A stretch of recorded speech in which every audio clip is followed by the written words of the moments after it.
नमस्कार दोस्तों, स्वागत है आपका study for public service commission में।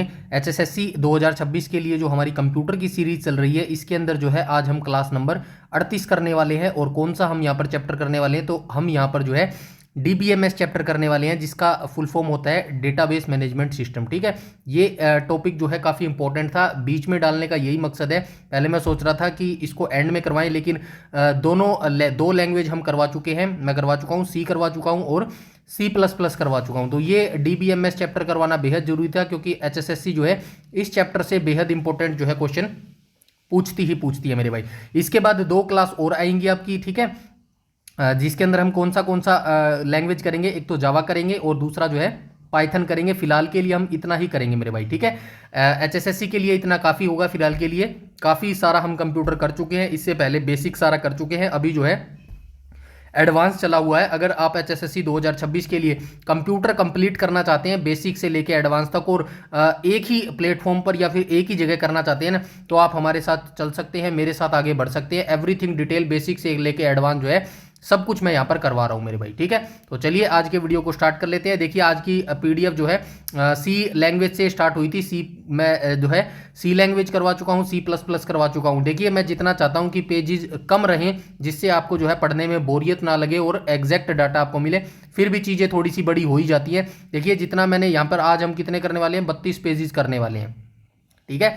लेकिन याद रखिएगा 32 पेजेस अब अगर आप कर लेंगे ना, तो डीबीएमएस, इसके अलावा आपको कोई मोटी बुक खरीदने की जरूरत नहीं है, कोई पढ़ने की जरूरत नहीं है, ये टेंशन करने की जरूरत नहीं है कि डीबीएमएस के मेरे पास नोट्स नहीं है मेरे भाई, ठीक है। और थोड़ा सा पीडीएफ को लंबा करने का एक उद्देश्य ये भी है, उद्देश्य कह लो या फिर एक गलती लगा लो कि ये पीडीएफ लंबी पता है क्यों हुई है। इसके अंदर मैंने ये इंपॉर्टेंट जो है ऐड कर दिया, यहाँ पे देख रहा है आपको, एचएसएससी स्टैटिक पॉइंट्स। ये ऐड क्यों किए हैं, ये ऐड इसलिए किए हैं ताकि आपको डायरेक्ट पता चल सके एचएसएससी किस टॉपिक से किस तरीके के क्वेश्चन पूछी गई है या फिर पूछ सकती है मेरे भाई, ठीक है। इसीलिए पीडीएफ थोड़ी लंबी हो जाती है। अदरवाइज जो है अगर इस चीज़ों को मैं हटा दूं ना, स्टैटिक पॉइंट एचएसएससी का, तो ये पीडीएफ जो है 20 से 22 पेजेस की हो जाएगी। ऐड इसलिए किया है ताकि डायरेक्ट आपको पता चल सके एचएसएससी किस तरीके के क्वेश्चन पूछ सकती है मेरे भाई, ठीक है। तो चलिए आज के वीडियो को हम स्टार्ट कर लेते हैं। डीबीएमएस यानी कि डेटाबेस मैनेजमेंट सिस्टम को बिल्कुल आसान भाषा में हर शब्द को मैंने तोड़कर यहाँ पर लिख दिया गया है। अगर आप किसी बुक से करेंगे या किसी नोट से करेंगे ना,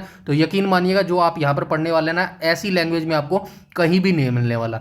लोकल लैंग्वेज में हम करेंगे, ऐसी लैंग्वेज में करेंगे जो आपको याद आएगा, याद रहेगा, समझ आएगा, और लॉन्ग टाइम तक आपको फिर कुछ पढ़ने की जरूरत नहीं है। बस एक बार डीबीएमएस पढ़ा, उसके बाद कोई सा क्वेश्चन डीबीएमएस में से आ गया, आप कर ले जाएंगे मेरे भाई, ठीक है। तो चलिए आज के वीडियो की शुरुआत कर लेते हैं। सबसे पहले हम यहाँ से स्टार्ट करते हैं डीबीएमएस, ठीक है। डीबीएमएस के परिचय से हम स्टार्ट कर लेते हैं, इंट्रोडक्शन टू डीबीएमएस। बस आप पढ़ते जाना, मैं बोलता जाऊंगा, आप सुनते जाना, बस इतना सही काम करना है। समझने वाली कोई चीज़ नहीं है, समझने वाला इसके अंदर कुछ भी नहीं है। यकीन मानो एचएसएससी जो है ना, एग्जामिनर इतना पागल नहीं है कि वो इंटरव्यूअर नहीं है आपका, एचआर और डिपार्टमेंट वाला नहीं है कि आपको कंपनी में लेना है और उस तरीके के डीबीएमएस से वो डीपली क्वेश्चन पूछेगा। बस वो ये चाहता है, एग्जामिनर ये देखना चाहता है कि आपको बेसिक नॉलेज है या फिर नहीं है मेरे भाई, ठीक है। तो चलिए बेसिक हम नॉलेज यहाँ पे ग्रहण करेंगे और सब कुछ समझने की जो है कोशिश करेंगे बिल्कुल आसान भाषा में। तो चलिए देख लेते हैं डीबीएमएस क्या है। तो डीबीएमएस का सबसे पहले आपको याद रखना है पूरा नाम क्या होता है। तो डेटाबेस मैनेजमेंट सिस्टम जो है इसका पूरा नाम होता है। परिभाषा की बात करूं तो सबसे पहले आपको याद रखना है, इसकी डेफिनेशन याद रखना है। डेटाबेस मैनेजमेंट सिस्टम होता क्या है, ये एक एप्लीकेशन सॉफ्टवेयर होता है जिसका उपयोग डेटाबेस को बनाने के लिए, स्टोर करने के लिए या फिर व्यवस्थित करने के लिए किया जाता है। सिंपल सी बात, इतनी सी याद रखनी है आपको, ठीक है। ये देखो, यह एक सॉफ्टवेयर एप्लीकेशन है जिसका उपयोग डेटाबेस को बनाने, स्टोर करने, मैनेज करने और डिलीट करने के लिए जो है किया जाता है। बस ये एक लाइन याद रखनी है डेटाबेस के बारे में। आगे चलते हैं। इसका इंटरफेस की बात करूं तो यह यूजर जो उपयोग करता है, यानी कि जो इसका यूज करता है डेटाबेस का, और डेटाबेस के बीच में एक कड़ी की तरह जो है काम करता है मेरे भाई, ठीक है। उपयोगकर्ता और डेटाबेस के बीच में जो है एक कड़ी की तरह काम करता है मेरे भाई। आगे चलते हैं। मुख्य बिंदु की बात करें तो डीबीएमएस बहुत सारे प्रोग्रामों का एक समूह है मेरे भाई, ठीक है। छोटे छोटे जो प्रोग्राम होते हैं ना, उनका कलेक्शन है डीबीएमएस मेरे भाई, ठीक है, जो डेटा को व्यवस्थित ऑर्गेनाइज रखने में जो है मदद करना है। यहां तक आई होप कोई भी जानकारी जो है नहीं समझ आई हो, ऐसा नहीं हो सकता, ठीक है। अब डीबीएमएस के मुख्य कार्य देख लेते हैं भाई, क्या क्या इसके जो है मेन फंक्शंस होते हैं। एक यूजर डीबीएमएस की मदद से 4 कार्य कर सकता है। तो कौन कौन से 4 कार्य कर सकता है, आइए देख लेते हैं।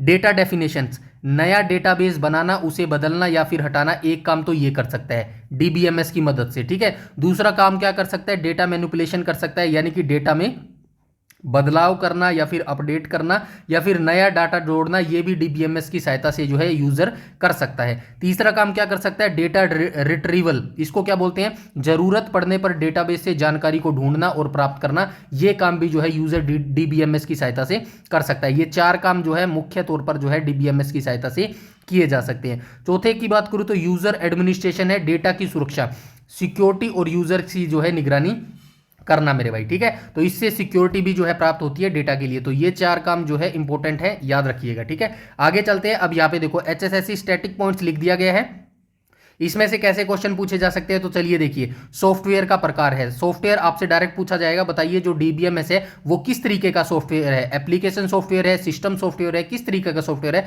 तो आप बताएंगे एप्लीकेशन सॉफ्टवेयर है मेरे भाई डीबीएमएस, ठीक है। यहां तक सारी चीजें क्लियर है। आगे चलते हैं। अब उदाहरण के तौर पर आपको जो है इनमें से कोई एक उदाहरण दे देगा और कहेगा बताइए निम्नलिखित में से ये उदाहरण किसका है। चार ऑप्शन दे देगा, डीबीएमएस का डीबीएमएस दे देगा, ठीक है, और चार ऑप्शन दे देगा और कह देगा बताओ भाई निम्नलिखित में से किसका ये जो है उदाहरण है। तो आपको बताना है ओरेकल हो गया, माई एसक्यूएल हो गया, एमएस एक्सेस हो गया, फोक्स प्रो हो गया, एसक्यूएल हो गया, DB2 हो गया और एसक्यूएल लाइट हो गया, ठीक है। ये सारे किसके एग्जाम्पल हैं, ये सारे जो है डीबीएमएस के उदाहरण हो जाएंगे मेरे भाई, ठीक है। उसके बाद चलते हैं उद्देश्य, डेटा को सुरक्षित रखना और डेटा रिडंडेंसी, डेटा के दोहराव, फालतू कॉपी को कम करना जो है ये इसका मेन उद्देश्य होता है मेरे भाई, ठीक है। उसके बाद हम देख लेते हैं आर्किटेक्चर ऑफ डीबीएमएस, डीबीएस का आर्किटेक्चर यानी कि कैसे काम करता है। यहां पे मैंने एक इमेज दे दी है, नहीं समझ आया कोई बात नहीं, नहीं समझ आया नीचे लिख दिया मैंने डीबीएमएस वर्क फ्लो, यानी कि कैसे ये ट्रैवल करता है। तो यहाँ पे देख लेते हैं कैसे ट्रैवल करता है। एंड यूजर या एप्लीकेशन, यहाँ पे दिख रहा है आपको एंड यूजर, ये एंड यूजर ये क्या करता है, सबसे पहले यूजर या कोई ऐप जैसे अमेजन या फिर फ्लिपकार्ट रिक्वेस्ट भेजता है मेरे भाई, ठीक है। उसके बाद डीबीएमएस सॉफ्टवेयर क्या करता है, वह रिक्वेस्ट डीबीएमएस सॉफ्टवेयर के पास जाती है। पहले क्या करता है, एंड यूजर से जो है रिक्वेस्ट भेजता है मेरे भाई, उसके बाद वो रिक्वेस्ट कहाँ जाती है, रिक्वेस्ट डीबीएमएस सॉफ्टवेयर के पास जाती है। उसके बाद डेटाबेस डीबीएमएस सॉफ्टवेयर असली डेटाबेस से जानकारी निकालता है और वापस यूजर को दे देता है। ऐसे जो है ये वर्क फ्लो यानी कि ट्रैवल करता है मेरे भाई। यहां तक सारी चीजें ठीक है। आगे चलते हैं। अब एचएसएससी स्टैटिक पॉइंट की मदद से देख लेते हैं कैसा जो है चीजें पूछ सकता है एचएसएससी। यूजर सीधे डेटाबेस को नहीं छू सकता, उसे डीबीएमएस सॉफ्टवेयर के जरिए ही काम करना पड़ता है, याद रखना। डेटाबेस को सीधा नहीं जा सकता, यूजर जो होता है उसको जो है डेटाबेस से जो है काम निकलवाने के लिए डीबीएमएस के जरिए ही काम करवाना पड़ेगा मेरे भाई, ठीक है, याद रखना। यह सिक्योरिटी के लिए जरूरी है मेरे भाई। यहां तक सारी चीजें क्लियर है। उसके बाद चलते हैं डीबीएमएस के प्रकार देख लेते हैं, टाइप्स ऑफ डीबीएमएस देख लेते हैं। तो यहाँ पे देखो कितने प्रकार के डीबीएमएस होते हैं, 10 प्रकार के डीबीएमएस होते हैं। एक एक करके सबको देखेंगे समझेंगे मेरे भाई, ठीक है। तो चलिए देख लेते हैं। पहले प्रकार का डीबीएमएस क्या होता है, हायरार्किकल डेटाबेस होता है। दूसरा होता है रिलेशनल डेटाबेस। तीसरा होता है नेटवर्क डेटाबेस। चौथा होता है ऑब्जेक्ट ओरिएंटेड डेटाबेस। पांचवा होता है नो एसक्यूएल डेटाबेस। छठा होता है डिस्ट्रीब्यूटेड डेटाबेस। सातवां होता है क्लाउड डेटाबेस। आठवां होता है ऑपरेशन डेटाबेस। नौवां सेंट्रलाइज्ड और 10वां जो है डेटा वेयर हाउस होता है, ठीक है। अब एक एक करके इनको देख लेते हैं मेरे भाई, ठीक है। बिल्कुल आसान तरीके से यहाँ पे लिखा गया है, सब कुछ आपको समझ आएगा और यकीन मानिएगा यहीं से जो है स्टैटिक जीके जो है एचएसएससी एग्जामिनर पूछता है मेरे भाई। कैसे क्वेश्चन पूछता है वो भी बताऊंगा। अब पहले नंबर पर क्या था, हायरार्किकल डेटाबेस था ना। अब यहाँ से जो है क्या क्या आपको याद रखना है, बिल्कुल स्टैटिक है, कोई जो है ऐसी चीज नहीं रखी गई है यहाँ पे जिसका आपके एग्जाम से जो है डायरेक्ट लिंक ना हो मेरे भाई, ठीक है। सबसे क्या पूछा जाएगा, परिभाषा। यह सबसे पुराना डीबीएमएस है। एचएसएससी आपसे पूछ सकता है बताइए डेटाबेस मैनेजमेंट जो है, डेटाबेस मैनेजमेंट में जो है सबसे पुराना जो है डेटाबेस कौन सा है, तो आप बताएंगे हायरार्किकल जो डेटाबेस है ना, ये सबसे पुराना डेटाबेस मैनेजमेंट सिस्टम हो जाएगा मेरे भाई, ठीक है। विकास आपसे पूछेगा हायरार्किकल डेटाबेस का विकास कब और किसने किया। मैं बार बार नहीं बताऊंगा सारी चीजें खोल के, एक बार आपको एग्जांपल दे रहा हूं एचएसएससी कैसे क्वेश्चन पूछेगा। उसके बाद भी यहां पर सारी चीजें लिखी हैं। ये देखो एचएसएससी स्टैटिक पॉइंट, मतलब ये जो यहां पे हायरार्किकल डेटाबेस लिखा गया ना, इसी से रिलेटेड एचएसएससी कैसे क्वेश्चन पूछ सकता है यहां पर लिख दिया गया है। अब मैं बार बार नहीं बताऊंगा, आई होप आप समझ गए होंगे, ठीक है। चलिए चलते हैं। यहाँ पे देखो हायरार्किकल डेटाबेस का विकास कब हुआ, 1986 में इसका विकास हुआ था। आईबीएम ने इसका विकास किया था। आईबीएम यानी कि इंटरनेशनल बिजनेस मशीन ने जो है इसका विकास किया था। रिलेशनशिप यानी कि संबंध की बात करूं तो इसमें डेटा के बीच में पेरेंट चाइल्ड रिलेशनशिप होती है, ठीक है।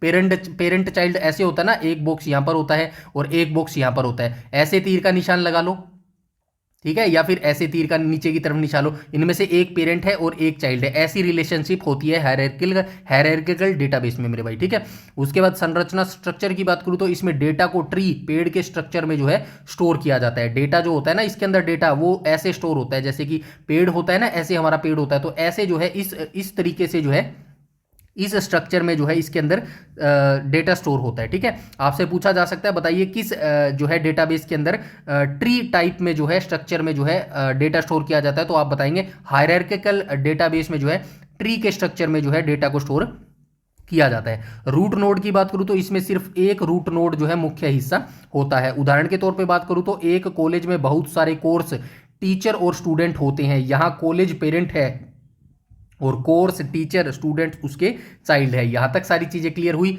नहीं हुई? चलिए अब देख लेते हैं एचएसएससी कैसे क्वेश्चन पूछेगा। पेरेंट और चाइल्ड का कंसेप्ट है, सिंपल सी बात है, जो स्कूल है ना या कॉलेज है वो क्या है, वो पेरेंट है। उसके अंदर जितने भी स्टूडेंट्स हैं, टीचर्स हैं, बाकी जो चीजें हैं ना वो क्या है, वो सारी चाइल्ड है भाई। ठीक है, अब देख लेते हैं एचएसएससी कैसे क्वेश्चन पूछ सकता है। डायरेक्ट एमसीक्यू पूछेगा कैसे, विश्व का सबसे पुराना डेटाबेस मॉडल कौन सा माना जाता है, आप बताएंगे हायरार्किकल डेटाबेस जो है सबसे पुराना जो है मॉडल माना जाता है मेरे भाई। ठीक है, ईयर और कंपनी आपसे पूछा जा सकता है, हायरार्किकल मॉडल किस कंपनी ने बनाया था, आप बताएंगे आईबीएम ने बनाया था, 1986 में इसको बनाया था। स्ट्रक्चर मैंने ऊपर बताया था, ऐसे ही क्वेश्चन पूछता है मेरे भाई। अब ये क्वेश्चन आपने कभी देखे ही नहीं, पढ़े ही नहीं, तो आप मान लेते हो भाई ये तो एडवांस से आगे। एडवांस कुछ नहीं है एक्चुअल में, जो है बिल्कुल ये सारे बेसिक की चीज है जो मैं यहां पर करवा रहा हूं। बस ये है कि आपने कभी लोकल लैंग्वेज में आपको नहीं समझा, आपको जो मैं बार बार एक ही शब्द बोलता हूं ना, हर शब्द का आपको मतलब समझ आना चाहिए, और जिस दिन आपको मतलब समझ आ गया ना शब्दों का, वो चीजें आपके लिए लॉन्ग टाइम तक याद रहेंगी और बहुत आसान हो जाएंगी मेरे भाई।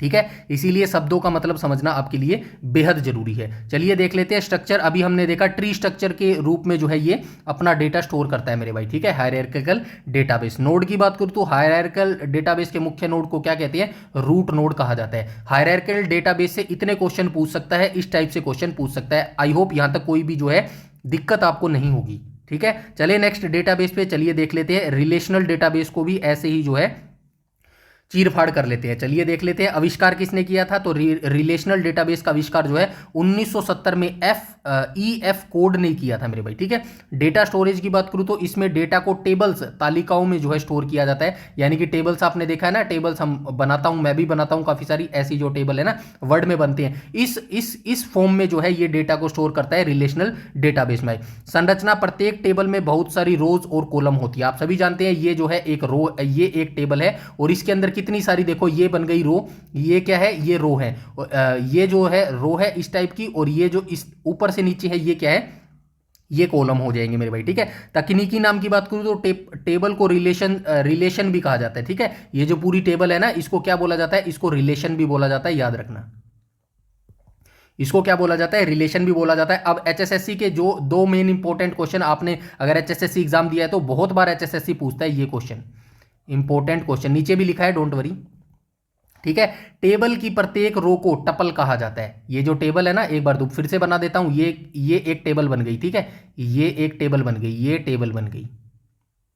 ठीक है, ये क्या है, इस तरफ वाली ये रो है, और इस ऊपर से नीचे वाली क्या है, ये कॉलम है मेरे भाई। ठीक है, ये कॉलम है। अब जो इस साइड जा रहा है इसको क्या बोला जाता है, इसको टपल बोला जाता है। रो को क्या बोला जाता है, टपल बोला जाता है। और टेबल की प्रत्येक कॉलम को क्या बोला जाता है, एट्रीब्यूट बोला जाता है। इन दो क्वेश्चनों को एचएसएससी ना जाने कितनी बार पूछ चुका है, बस आपने इनको अच्छे तरीके से समझा नहीं, रट्टा नहीं मारा, इसीलिए ये चीजें याद नहीं रहती मेरे भाई। ठीक है, अब से ऐसा नहीं होगा, अब से आपको सारी चीजें याद रहेंगी मेरे भाई।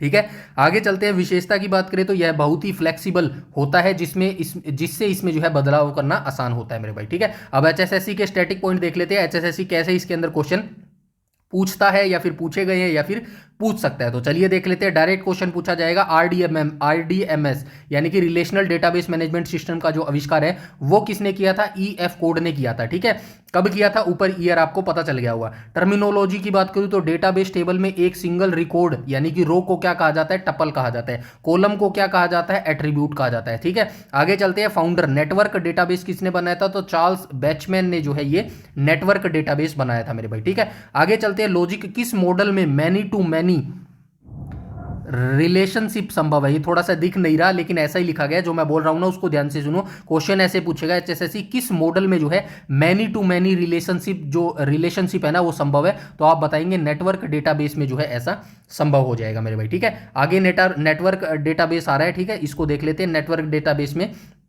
चलिए देख लेते हैं। नेटवर्क डेटाबेस में आविष्कार, इसका आविष्कार जो है चार्ल्स बैचमैन ने किया था। इसी के 2 पॉइंट्स ऊपर चले गए हैं मेरे भाई। ठीक है, ये आपको दिख रहा है ना, ये फर्स्ट पॉइंट हो गया और ये दूसरा पॉइंट हो गया। ये दोनों पॉइंट किसके हैं? नेटवर्क डेटाबेस के। नीचे के हैं, ऊपर वाले आगे हैं। तो याद रखना, ऐसा नहीं है कि ये इंपॉर्टेंट नहीं है, बस इनका संबंध जो है इससे नहीं है, रिलेशन डेटाबेस से नहीं है मेरे भाई। ठीक है, इसका संबंध यहीं तक था।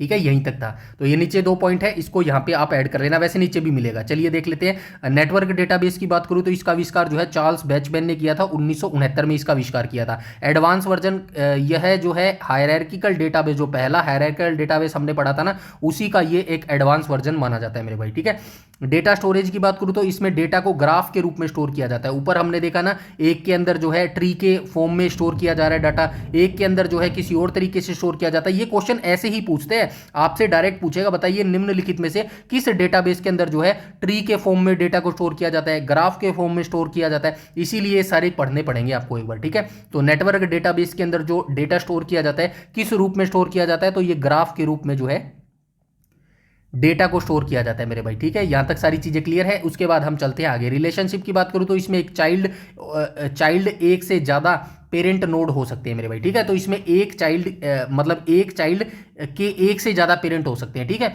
मतलब ये एक चाइल्ड है। ठीक है, एक चाइल्ड है, 1 चाइल्ड है, लेकिन इसके जो है जो पेरेंट्स है ना वो बहुत सारे हो सकते हैं। ठीक है, यहाँ पे देख लेते हैं। ये देखो, ये आ गया है, ये चित्र आ गया है ना। अब यहाँ पे इसको डिकोड कर लेते हैं। यहाँ पे देखो, नेटवर्क डेटाबेस डायग्राम का विवरण दिया गया है। डायग्राम में 5 मुख्य बॉक्स दिए गए हैं, customer, product, order, order line और शिपमेंट। यहाँ पे दिया गया है ना, ये देखो, customer, order, order line, product और शिपमेंट। चलिए देख लेते हैं। जाल जैसा स्ट्रक्चर, ये कैसा है? ग्राफ स्ट्रक्चर है, जाल जैसा स्ट्रक्चर है। आप देख सकते हैं कि बॉक्स जो है बॉक्स एक दूसरे से तीरों के जरिए जो है जुड़े हुए हैं। ये देखो, तीरों के जरिए जुड़े हुए हैं ना, ये नीचे की तरफ जुड़ा हुआ है, ये नीचे की तरफ जुड़ा हुआ है, ये ऐसे जुड़ा है। तीरों की सहायता से जो है ये बॉक्स जुड़ा हुआ है। ठीक है, यह एक मैश या जाल जैसा दिखता है, इसीलिए इसे नेटवर्क डेटाबेस कहते हैं मेरे भाई। ठीक है, आगे चलते हैं। मल्टीपल पेरेंट्स की बात करूं तो अभी हमने देखा इसका एक चाइल्ड होता है और पेरेंट्स इसके मल्टीपल्स होते हैं। ठीक है, इस डायग्राम की सबसे बड़ी खासियत ऑर्डर लाइन वाला बॉक्स है। ठीक है, ऑर्डर लाइन वाला बॉक्स कहां पर हो गया? ये रहा, देखो, ये ऑर्डर लाइन वाला बॉक्स है ना,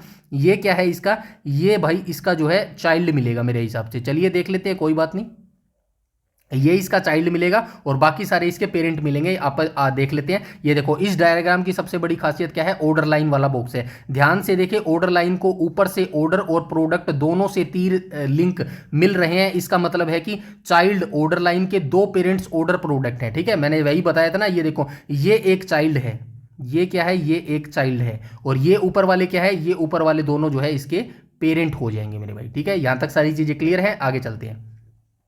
यहां तक हुआ। अब डेटा का बहाव वर्क फ्लो कैसे करेगा? तो कस्टमर एक ऑर्डर देता है। ठीक है, यहां पे देखो कस्टमर कहां है? ये रहा कस्टमर। कहां गया कस्टमर? ये रहा कस्टमर। कस्टमर क्या देता है? कस्टमर एक ऑर्डर देता है। ये कस्टमर जो है, कस्टमर क्या देगा? एक ऑर्डर देगा। ऑर्डर कहां पर जाएगा? चलिए देख लेते हैं। कस्टमर एक ऑर्डर देता है, उस ऑर्डर के अंदर कौन सा प्रोडक्ट है वह ऑर्डर लाइन तय करती है। अब ऑर्डर के अंदर कौन सा प्रोडक्ट है वो ऑर्डर लाइन तय करेगी, यानी कि चाइल्ड जो है तय करेगा। अंत में सामान की जो है शिपमेंट जो है डिलीवरी हो जाती है मेरे भाई। ठीक है, ऐसे जो है ये डेटा का बहाव होता है। अब एचएसएससी कैसे क्वेश्चन पूछ सकती है? यहां पे देखो, पहचान, वह कौन सा डेटाबेस है जिसमें एक रिकॉर्ड के एक से अधिक पेरेंट हो सकते हैं? नेटवर्क डेटाबेस के जो है एक चाइल्ड के बहुत सारे जो है पेरेंट्स हो सकते हैं। ठीक है, मैपिंग की बात करूं तो इसमें मैनी टू मैनी रिलेशनशिप को दिखाया जाता है। और तुलना की बात करूं यानी कि डिफरेंस की बात करूं तो हायरार्किकल में सिर्फ एक पेरेंट होता है, जबकि नेटवर्क में कई हो सकते हैं। ये डायरेक्ट पूछा जा सकता है। बताइए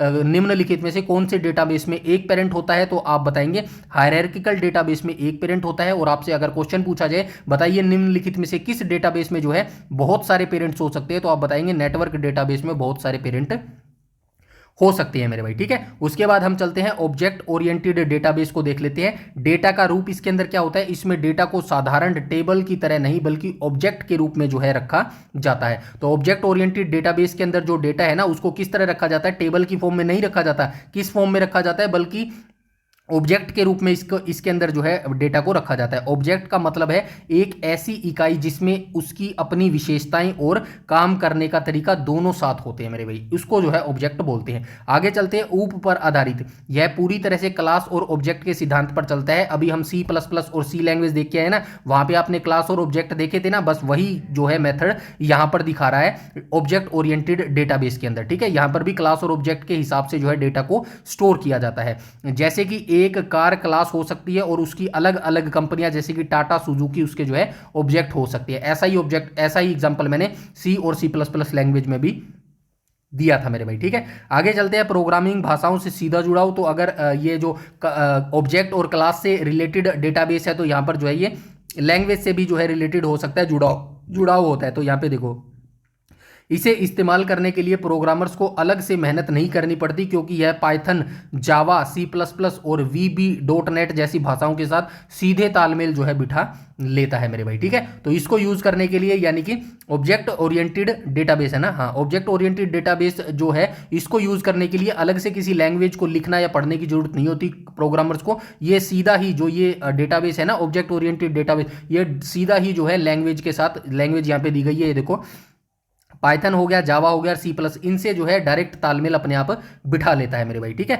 इतिहास की बात करूं तो ऑब्जेक्ट ओरिएंटेड डेटाबेस के इतिहास की बात करूं तो इसकी शुरुआत 1980 के दशक में हुई थी, जब सॉफ्टवेयर इंडस्ट्री में जटिल डेटा को संभालने की जरूरत महसूस हुई थी मेरे भाई। ठीक है, यहां तक सारी चीजें क्लियर हैं। उसके बाद चलते हैं HSSC कैसे क्वेश्चन पूछ सकती है। तो यहां पे देखो, HSSC ऐसे क्वेश्चन पूछ सकती है, डायरेक्ट क्वेश्चन पूछेगी, ऑब्जेक्ट ओरिएंटेड डेटाबेस किस पर आधारित होता है। तो ऑब्जेक्ट ओरिएंटेड डेटाबेस जो है क्लास और ऑब्जेक्ट पर जो है आधारित होता है। लैंग्वेज की बात करूं तो जावा, पाइथन के लिए सबसे उपयुक्त डेटाबेस कौन सा है, तो ऑब्जेक्ट ओरिएंटेड डेटाबेस जो है सबसे उपयुक्त माना जाता है। टाइम पीरियड की बात करूं तो OOD का आविष्कार कब हुआ था, यानी कि ऑब्जेक्ट ओरिएंटेड डेटाबेस का आविष्कार कब हुआ था, 1980 के दशक में जो है इसका आविष्कार हुआ था। यहां तक सारी चीजें आई थिंक क्लियर होनी चाहिए मेरे भाई। ठीक है, उसके बाद चलते हैं 5वें नंबर पर, नो एसक्यूएल डेटाबेस को देख लेते हैं। इसका पूरा नाम क्या है, इसका फुल फॉर्म है नॉट ओनली एसक्यूएल होता है मेरे भाई। ठीक है, किसी को पता था क्या, कमेंट सेक्शन में बताना, नो एसक्यूएल डेटाबेस की किसी को फुल फॉर्म पता थी या फिर नहीं पता थी मेरे भाई। ठीक है, नहीं पता थी तो शर्माने की कोई जरूरत नहीं है, बहुत सारी चीजें मुझे भी अब अभी तक जो है नहीं पता होती है मेरे भाई। ठीक है, मैं भी सीख ही रहा हूं, तो इसमें शर्माने वाली कोई बात नहीं होती। 1 सेकेंड, आगे चलते हैं। ठीक है, नोस्क्यूएल ये डायरेक्ट पूछा जाएगा भाई, फुल फॉर्म क्या होती है, नोट ओनली एसक्यूएल जो है इसकी फुल फॉर्म होती है। प्रकार की बात करूं तो यह एक नॉन रिलेशनल डेटाबेस है। डेटा स्टोरेज कैसे करता है, इसमें डेटा को पारंपरिक टेबल के बजाय दूसरे तरीकों से स्टोर किया जा सकता है। चित्र के अनुसार इसके 4 मुख्य तरीके हैं। ठीक है, चित्र यहाँ पे नहीं लिखा गया, कोई बात नहीं है, चित्र मैंने लगाना भूल गया होगा शायद। चलिए, कॉलम, डेटा को कॉलम के समूह में रखना। ठीक है, ग्राफ, डेटा को नोड्स और रिश्तों के रूप में जोड़ना।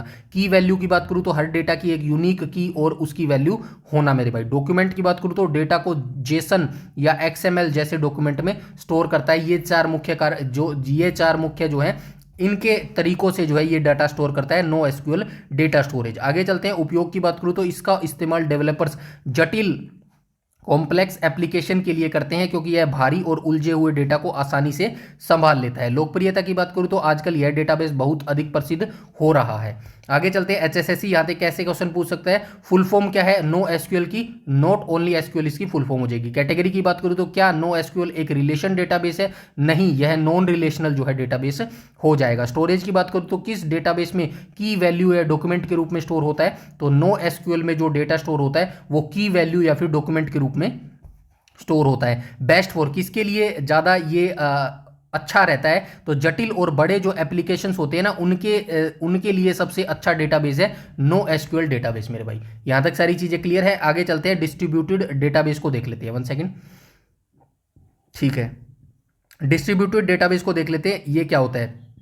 परिभाषा की बात करूं तो डिस्ट्रीब्यूट डेटाबेस की, यह एक ऐसा डेटाबेस है जो किसी एक कंप्यूटर तक सीमित नहीं होता मेरे भाई। ठीक है, तो डिस्ट्रीब्यूटेड डेटाबेस से आप नाम से ही समझ रहे होंगे, डिस्ट्रीब्यूट क्या होता है, चीजों को डिस्ट्रीब्यूट करना। ठीक है, चीजों को डिस्ट्रीब्यूट कर देना। तो DBMS जो है किसी एक कंप्यूटर तक सीमित नहीं है, तो ये डिस्ट्रीब्यूटेड कहलाता है मेरे भाई। ठीक है, बनावट की बात करूं तो यह बहुत सारे कंप्यूटरों में फैला रहता है। सरल शब्दों में यह बहुत सारे डेटाबेसों का एक समूह, ग्रुप है, जो अलग अलग लोकेशनों पर जो है स्थित होता है। नेटवर्क की बात करूं तो ये अलग अलग जगह स्थित डेटाबेस एक नेटवर्क के जरिए आपस में जुड़े होते हैं। प्रकार की बात करूं तो यह मुख्य रूप से दो प्रकार का होता है, ठीक है। तो जो डिस्ट्रीब्यूटेड डेटाबेस होता है ना, ये दो प्रकार का होता है, एक तो होमोजीनियस डेटाबेस और दूसरा होता है हेट्रोजीनियस डेटाबेस होता है। अब होमोजीनियस डेटाबेस क्या होता है, जहां सभी लोकेशंस पर एक ही तरह का सॉफ्टवेयर और ऑपरेटिंग सिस्टम इस्तेमाल होता है, उसको क्या बोलते हैं होमोजीनियस डेटाबेस बोला जाता है। क्वेश्चन में आपसे यही पूछेगा,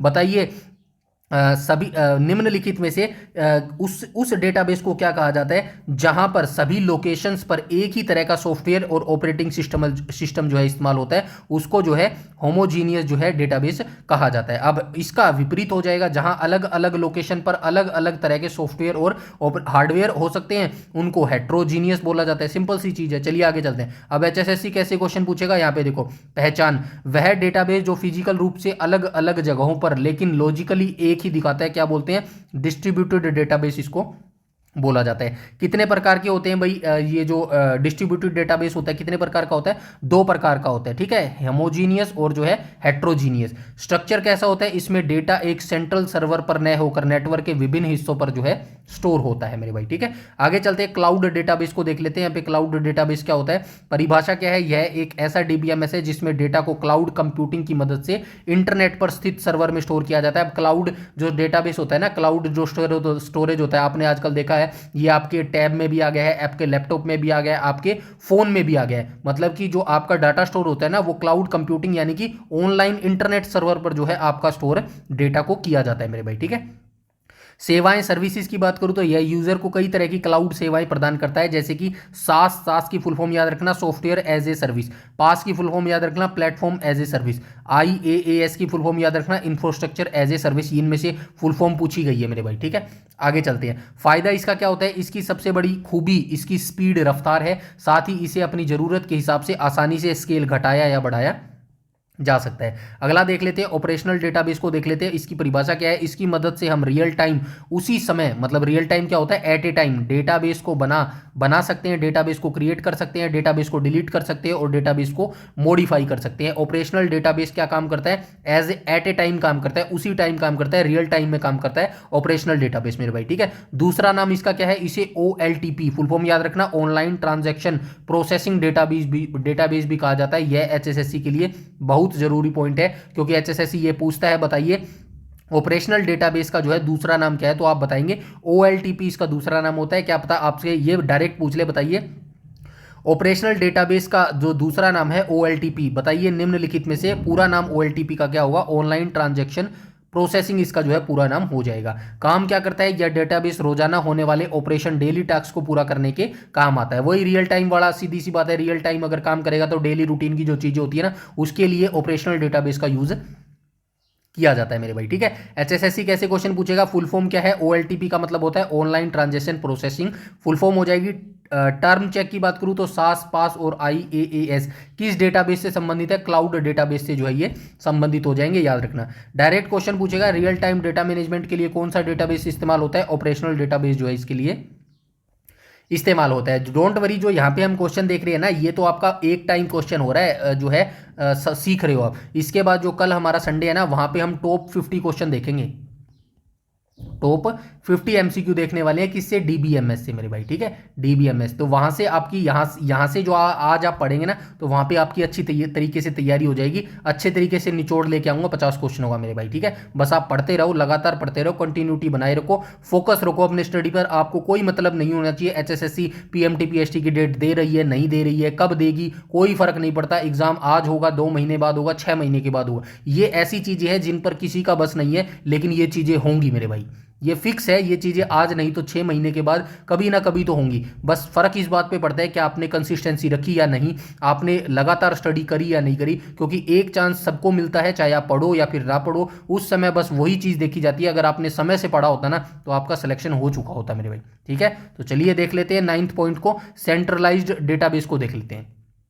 इसकी परिभाषा क्या होती है सेंट्रलाइज डेटाबेस की? यह एक ऐसा डीबीएमएस है जिसमें सारा डेटा केवल एक ही लोकेशन, एक ही जगह पर जो है स्टोर किया जाता है। अब सेंट्रलाइज डेटाबेस का मतलब शब्दों से ही समझ आ रहा है, सेंट्रलाइज क्या होता है, मतलब एक ही जगह पर सारी चीजें रखना मेरे भाई, ठीक है। डिस्ट्रीब्यूटेड से तुलना, ऊपर हमने डिस्ट्रीब्यूटेड देखा था ना डेटाबेस, यह डिस्ट्रीब्यूटेड डेटाबेस के बिल्कुल विपरीत काम करता है। जहां डिस्ट्रीब्यूटेड में डेटा अलग अलग जगह फैला होता है, अभी हमने देखा था ना डिस्ट्रीब्यूटेड डेटाबेस वो क्या करता है, जगह जगह डेटा को फैला देता है। लेकिन सेंट्रलाइज की बात करूं तो ये सारा डाटा एक ही जगह पर जो है स्टोर करके रखता है। वहीं इसमें सब कुछ एक ही जगह सिमटा होता है। फायदा इसका क्या है? इसका सबसे बड़ा फायदा यह है कि इसमें डेटा को एक्सेस इस्तेमाल करना बहुत आसान होता है, क्योंकि आपको पता है कि सारा माल जो है, सारा डाटा एक ही जगह पर रखा हुआ है। ये इसका नीचे जो है ये चित्र आ गया, देखो data centralize database management system का। देखो सारा डाटा यहां पर रखा हुआ है मेरे भाई, ठीक है। सारा डाटा कहां पर रखा हुआ है? सारा डाटा जो है यहां पर रखा हुआ है, ठीक है। उसके बाद हम चलते हैं आगे। अब यहां से सारा जिसको अपना डाटा चाहिए वो जाके ले लेगा, ये वाला यहां से ले लेगा, ये वाला यहां से ले लेगा, फाइनेंस वाला यहां से ले लेगा। इन सभी को पता है सारा डाटा जो है बीच में रखा गया है मेरे भाई, ठीक है। आगे चलते हैं। एचएसएससी कैसे क्वेश्चन पूछ सकती है? तो लॉजिक पॉइंट वह डेटाबेस जो केवल एक ही जगह पर स्थित होता है, क्या कहलाता है? सेंट्रलाइज डेटाबेस कहलाता है मेरे भाई। कंपैरिजन की बात करूं तो डिस्ट्रीब्यूटेड डेटाबेस का उल्टा मॉडल कौन सा है? सेंट्रलाइज डेटाबेस जो है डिस्ट्रीब्यूटेड डेटाबेस का एकदम उल्टा हो जाएगा मेरे भाई, ठीक है। सिक्योरिटी एक्सेस के तौर पर कैसा है? इसमें डेटाबेस को डेटा को मैनेज करना आसान है, एक्सेस करना आसान है, क्योंकि बैकअप और सुरक्षा एक ही जगह जो है लगानी पड़ती है मेरे भाई, ठीक है। अंतिम देख लेते हैं 10वां पॉइंट, डेटा वेयरहाउस को जो है यहां से हम देख लेते हैं मेरे भाई। परिभाषा की बात करूं, डेटा वेयरहाउस की परिभाषा की बात करूं तो यह एक खास तरह का डीबीएमएस है, ठीक है। तो जो डेटा वेयरहाउस है ना, ये एक खास तरह का डेटाबेस मैनेजमेंट सिस्टम होता है, जिसका इस्तेमाल डेटा को लंबे समय तक स्टोर रखने के लिए जो है किया जाता है। डायरेक्ट आपसे क्वेश्चन पूछा जाएगा, बताइए निम्नलिखित में से कौन सा डेटाबेस मैनेजमेंट सिस्टम है जिसका इस्तेमाल जो है लंबे समय तक डेटा स्टोर रखने के लिए किया जाता है? तो आप बताएंगे डेटा वेयरहाउस मेरे भाई, डेटा वेयरहाउस मेरे भाई, ठीक है। अब डेटा का प्रकार देख लेते हैं। इसमें नया और पुराना दोनों तरह का डेटा सुरक्षित रखा जा सकता है। उपयोग की बात करूं तो इसका मुख्य काम सिर्फ डेटा स्टोर करना नहीं है, बल्कि डेटा को सुरक्षा प्रदान करना भी है, ताकि भविष्य में उसे एनालिसिस के लिए जो है इस्तेमाल किया जा सके। ये नीचे जो है आपको डेटा वेयरहाउस का जो है चित्र दिख रहा होगा। डोंट वरी, नहीं समझ आ रहा यहाँ पे बस ये फुल फॉर्म जरूर याद रखना। ईटीएल की जो है फुल फॉर्म क्या होती है, ये जो है कई बार पूछी गई है मेरे भाई। एटीएल की फुल फॉर्म क्या होती है? एक्सट्रैक्शन, ट्रांसफॉर्मेशन, लोडिंग जो है इसकी फुल फॉर्म हो जाएगी। डोंट वरी, नीचे लिखा भी होगा, ठीक है। चलिए देख लेते हैं डेटा वेयरहाउस डायग्राम, देखे यहां से देख लेते हैं। सोर्स क्या है? अलग अलग जगह से जो है डेटा आता है, ईआरएफ, सीआरपीएम, फ्लैट फाइल्स, ठीक है। अलग अलग जगह से डेटा आता है। ये देखो, ये अलग अलग जगह से डेटा कहां जा रहा है? ये सारा डाटा जो है यहां पर आ रहा है मेरे भाई, ठीक है। दिख रहा है आपको? चलिए आगे चलते हैं। उसके बाद देखते हैं वेयर हाउस, फिर से मेन वेयर हाउस में डाल दिया जाता है। अब अलग अलग से जो डाटा आ रहा है ना, ये एक जगह डाल दिया जाता है मेरे भाई, ठीक है। ये एक जगह डाल दिया जाता है। उसके बाद क्या बोल रहा है? आउटपुट आखिर में यह यहां से डेटा एनालिसिस, रिपोर्टिंग और डेटा माइनिंग के लिए जाता है। ये देखो सारा डाटा यहां पे डाल दिया गया। उसके बाद जो है अलग अलग जगह डाटा चला गया, रिपोर्टिंग के लिए चला गया, जो है ओलैप एनालिसिसिंग के चला गया, और डेटा माइनिंग के लिए चला गया। ये डेटा वेयर हाउस है मेरे भाई, समझ गए यहां तक सारी चीजें? आगे चलते हैं। उसके बाद देख लेते हैं डीबीएमएस के फायदे क्या है। तो एडवांटेज ऑफ डीबीएमएस के देख लेते हैं। ये देखो 10 पॉइंट हमने यहां तक कंप्लीट कर लिए मेरे भाई। फर्स्ट पॉइंट से हम लगे थे, कहां से लगे थे? हायरार्किकल डेटाबेस मैनेजमेंट सिस्टम से लगे थे। और 10वां पॉइंट हमारा कौन सा था? डेटा वेयर हाउस था। यहां तक हमने कंप्लीट कर लिया। अब हम देख लेते हैं डेटाबेस मैनेजमेंट के फायदे क्या क्या होते हैं। तो आसान खोज, इसमें डेटा को बहुत आसानी से खोजा जा सकता है, ठीक है। ये फायदे हैं सारे। डिलीट या खोए हुए डाटा को वापस पाना आसान है, आसानी तरीके से जो है अगर आपका कोई डाटा डिलीट हो गया या खो गया है तो डेटा रिट्रीवल करके जो है आपके डाटा को आसानी से पाया जा सकता है। बेहतर मैनेजमेंट, यूजर डेटा को बेहतर ढंग से मैनेज कर सकता है, इसे हैक करना मुश्किल है और वायरस का खतरा भी इसके अंदर कम होता है। ये सारे एडवांटेज है मेरे भाई। इसमें डुप्लीकेट डेटा स्टोर नहीं होता है, डेटा रेडुडेंसी कम होती है मेरे भाई, ठीक है। एक यूजर दूसरे यूजर के साथ आसानी से डेटा शेयर कर सकता है, यूजर की गोपनीयता और डेटा की शुद्धता बनी रहती है।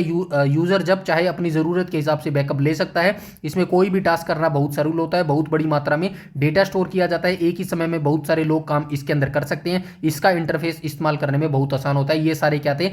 ये सारे एडवांटेज थे मेरे भाई, ठीक है। ये सारे एडवांटेज थे, एक बार के लिए देख लेना, वैसे ये कोई ज़्यादा जरूरी नहीं है, ठीक है। इसके बाद यहाँ पे क्या लिखा गया है, तो यहाँ पे एचएसएससी के द्वारा लिखा गया है, ये देखो, पुराने और ऐतिहासिक डेटा को स्टोर करने के लिए क्या इस्तेमाल होता है, डेटा वेयर हाउस जो है इसके लिए इस्तेमाल होता है। ईटीएल का इस्तेमाल कहाँ होता है, तो ईटीएल का इस्तेमाल जो है डेटा वेयर हाउस में होता है। ये थोड़ा सा आगे पीछे हो गया, ये जो हिस्सा था ना, ये हिस्सा कहाँ पर आना चाहिए था, ये हिस्सा डेटा वेयर हाउस के नीचे आना चाहिए था मेरे भाई, ठीक है। चलिए कोई बात नहीं है। फीचर्स की बात करूँ तो एक ही समय में कई यूजर का काम करना क्या कहलाता है, मल्टी यूजर एक्सेस जो है ये कहलाता है मेरे भाई। सिक्योरिटी की बात करूं तो डीबीएमएस में डेटा डुप्लीकेसी को रोकने को क्या कहते हैं, डेटा रिडंडेंसी कंट्रोल जो है इसको बोला जाता है। ये क्वेश्चन पूछा गया है भाई एचएसएससी में, ठीक है। डेटाबेस मैनेजमेंट सिस्टम में डेटा डुप्लीकेसी यानी कि एक ही नाम की दो फाइल ना हो, इसके रोकने के लिए क्या किया जाता है, इसको रोकने के लिए डेटा रिडंडेंसी कंट्रोल जो है इसको बोलते हैं मेरे भाई, ठीक है। अब डेटा डीबीएमएस के नुकसान यहाँ पे लिख दिए गए हैं, ठीक है। ऊपर जैसे हमने एडवांटेज देखे थे ना, तो यहाँ पे जो है डिसएडवांटेज लिखा गया है, इनको भी एक बार आप पढ़ लेना मेरे भाई, ठीक है। तो यहाँ पे देखो लागत क्या है, इसमें इस्तेमाल होने वाले हार्डवेयर और सॉफ्टवेयर की कीमत बहुत अधिक होती है, ट्रेनिंग की आवश्यकता, कुछ डीबीएमएस में काम करना कठिन होता है, इसीलिए यूजर को ट्रेनिंग देना जरूरी होती है। डेटा का नुकसान कम, कभी कभी बिजली फेल होने के कारण डेटा अपने आप जो है डिलीट हो जाता है। जटिल डिजाइन की बात करूं तो इसका डिजाइन काफी कॉम्प्लेक्स होता है। डेटा डैमेज का खतरा, जब एक ही समय में कई यूजर एक ही प्रोग्राम को एक्सेस करते हैं तो कभी कभी डेटा का नुकसान भी हो सकता है। ये इसके जो है डिसएडवांटेज हो जाएंगे मेरे भाई, ठीक है। इसके बाद हम चलते हैं आगे, डीबीएमएस की विशेषताएं देख लेते हैं भाई। तो डीबीएमएस की विशेषताएं क्या क्या होती है, किसी भी प्रकार का डेटा, यह इंटरनेट पर मौजूद हर प्रकार के डेटा जैसे टेक्स्ट हो गया, इमेज हो गया, वीडियो हो गया, इनको स्टोर कर सकता है मेरे भाई, ठीक है। तो डीबीएमएस की विशेषताएं क्या होती है, डीबीएमएस की विशेषता ये होती है, इंटरनेट के ऊपर किसी भी तरीके की फाइल हो, चाहे वो एमपीईजी फाइल हो, ऑडियो फाइल हो, इमेज फाइल हो, सबको जो है ये स्टोर कर सकता है मेरे भाई, ठीक है। एसीआईडी प्रॉपर्टीज का क्या मतलब है, ये एसीआईडी प्रॉपर्टीज को सपोर्ट करता है जिसमें डेटा सही और सुरक्षित रहता है। एसीआईडी का मतलब क्या है, यहां पे देखो, एक्यूरेसी, सी का मतलब कंप्लीटनेस, आई का मतलब आइसोलेशन और डी का मतलब ड्यूरेबिलिटी मेरे भाई, ठीक है। आगे चलते हैं, मल्टी यूजर एक्सेस की बात कर रहा है, यहाँ पे बहुत सारे यूजर्स एक साथ एक ही समय पर डेटाबेस को एक्सेस कर सकते हैं। ये विशेषताएं हैं भाई डेटाबेस मैनेजमेंट की, ठीक है। डेटा शेयरिंग, इसके द्वारा डेटा को आसानी से शेयर किया जा सकता है। नो डेटा रिडंडेंसी, वही जो मतलब डुप्लीकेट फाइल को रोकना, इसमें डुप्लीकेट डेटा नहीं होता जिससे मेमोरी बचती है मेरे भाई। जाहिर सी बात है यार, अब एक ही मूवी, मतलब जैसे कि ये कौन सी मूवी है, ये बाहुबली मूवी है मेरे भाई, ठीक है।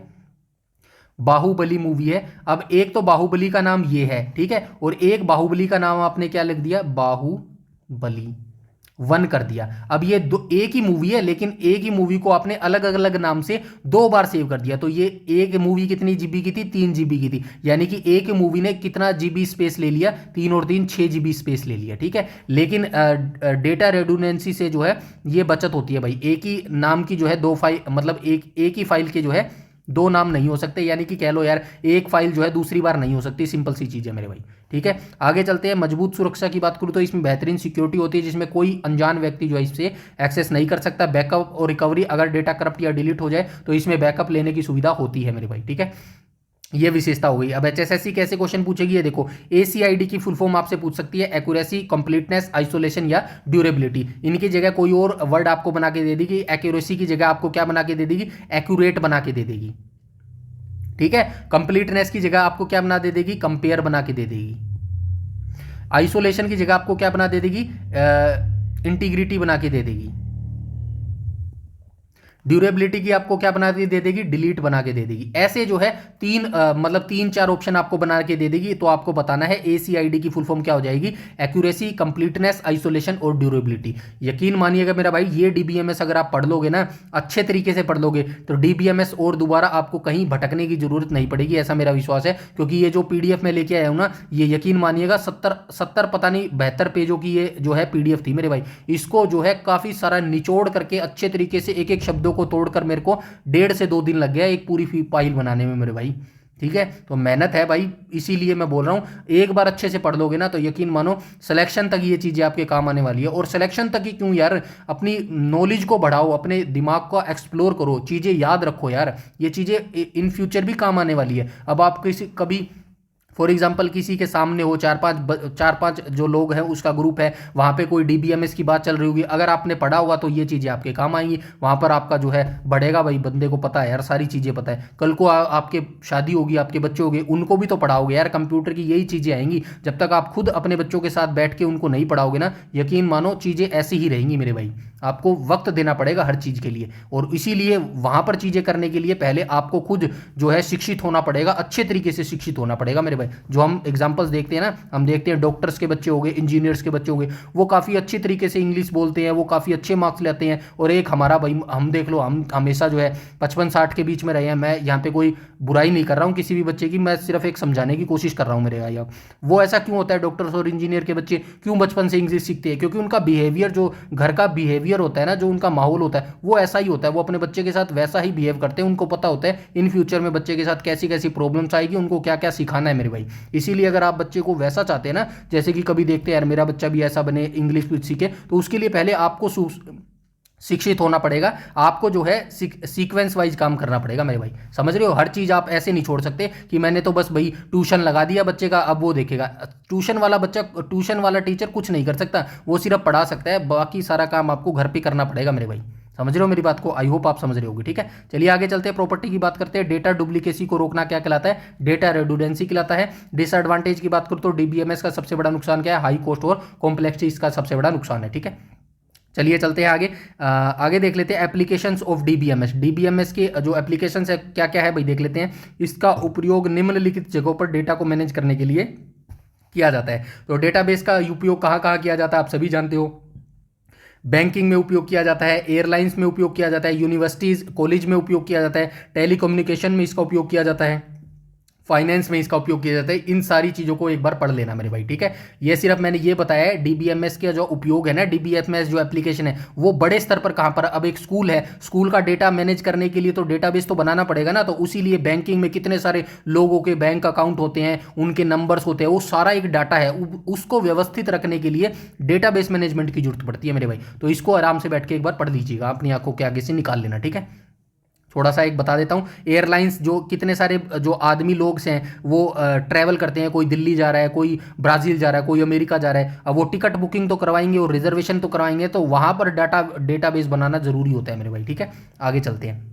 ये देखो, सेल्स के अंदर हो गया, मैन्युफैक्चरिंग के उधर अंदर हो गया, एचआर मैनेजमेंट के अंदर हो गया, ये सारा डेटाबेस की यहाँ पर जरूरत पड़ती है मेरे भाई। ठीक है, आगे चलते हैं। एचएसएससी कैसे क्वेश्चन यहाँ पे पूछ सकती है, तो डायरेक्ट मैच होएगा। ओएलटीपी और रियल टाइम ट्रांजेक्शन का सबसे बड़ा उदाहरण कहाँ पर मिलता है? तो बैंकिंग में मिलता है। ठीक है, मैंने तभी बोला ये पढ़ लेना मेरे भाई, यहाँ से क्वेश्चन बनते हैं। कहाँ गया बैंकिंग? ये देखो, ग्राहकों की जानकारी, पेमेंट, अकाउंट की गतिविधियाँ, डिपॉजिट और लोन की जानकारी को स्टोर करने के लिए यहाँ पर किया जाता है मेरे भाई। ठीक है, इनको पढ़ लेना आराम से। आगे कहाँ गए हम, कहाँ थे, ये रहा। ठीक है, लॉजिक में बात करें तो सप्लाई चेन और इन्वेंट्री को मैनेज करने के लिए किसका उपयोग होता है? मैन्युफैक्चरिंग में जो है इसका उपयोग होता है। कंपोनेंट्स ऑफ डीबीएमएस देख लेते हैं, डीबीएमएस के घटक देख लेते हैं, कौन कौन से कंपोनेंट्स होते हैं। तो एक डेटाबेस मैनेजमेंट सिस्टम मुख्य रूप से जो है 5 घटकों से मिलकर बना होता है। तो 5 कंपोनेंट्स इसके होते हैं। पहला हार्डवेयर होता है, दूसरा सॉफ्टवेयर होता है, तीसरा डेटा होता है, चौथा यूजर होता है, और पांचवा जो है क्या होता है? प्रक्रिया होते हैं, यानी कि प्रोसीजर होता है। चलिए देख लेते हैं एक एक करके। हार्डवेयर को देख लेते हैं। इसमें हमारे कंप्यूटर सिस्टम के वे भौतिक भाग आते हैं जिनका उपयोग डेटा को स्टोर और एक्सेस करने के लिए किया जाता है। वही चीज़ है, हमने कंप्यूटर के जो है इनपुट आउटपुट देखे थे ना, वही चीज़ यहाँ पर बता रहे हैं। ठीक है, उदाहरण के तौर पर computer input output channels, storage device जैसे हार्ड डिस्क आदि डेटा को स्टोर करने के लिए ज़्यादातर हार्ड डिस्क का प्रयोग किया जाता है मेरे भाई। ठीक है, सॉफ्टवेयर की बात करूँ तो यह डीबीएमएस का सबसे मुख्य हिस्सा है। यह प्रोग्रामों का एक समूह है जो पूरे डेटाबेस को कंट्रोल करता है। हमने सॉफ्टवेयर चैप्टर पढ़ा था ना पीछे, अगर आपने पढ़ा हो तो उसमें क्या बोला था? सॉफ्टवेयर क्या है? सॉफ्टवेयर मेरे भाई प्रोग्रामों का एक समूह है। ठीक है, groups of program is called software मेरे भाई। ठीक है, आगे चलते हैं। इसमें 3 चीज शामिल होती है। कौन कौन सी 3 चीज शामिल होती है? डीबीएमएस सॉफ्टवेयर हो गया, ऑपरेटिंग सिस्टम हो गया, और एप्लीकेशन प्रोग्राम्स हो गया। डीबीएमएस सॉफ्टवेयर जो डेटा को मैनेज करता है, ऑपरेटिंग सिस्टम जिस पर डेटाबेस मैनेजमेंट सिस्टम चलता है, और एप्लीकेशन प्रोग्राम जिसका उपयोग यूजर डेटा एक्सेस करने के लिए करता है मेरे भाई। ठीक है, आगे चलते हैं। डेटा को देख लेते हैं। डेटा सबसे महत्वपूर्ण घटक है, कंपोनेंट। जाहिर सी बात है, डेटा ही नहीं होगा तो डेटाबेस मैनेजमेंट सिस्टम का हम क्या करेंगे? तो डेटा इसके अंदर सबसे महत्वपूर्ण कंपोनेंट्स या घटक होता है। डीबीएमएस डेटा को स्टोर, प्रोसेस और एक्सेस करने के लिए ही बनाया जाता है। डेटाबेस में 3 तरह का डेटा होता है। डेटाबेस के अंदर तीन तरह का डेटा रहता है। कौन कौन सा तरह का डाटा रहता है? बिजनेस डेटा, मेटा डेटा और ऑपरेशनल डेटा। बिजनेस डेटा क्या होता है? असली जानकारी। मेटा डाटा क्या होता है? डेटा के बारे में डेटा के बारे में डेटा, जैसे टेबल का स्ट्रक्चर। और ऑपरेशनल डेटा क्या होता है? जो सिस्टम को चलाने के लिए जरूरी है। यूजर को देख लेते हैं। डेटाबेस का इस्तेमाल करने के लिए लोग अलग अलग प्रकार के होते हैं, ठीक है।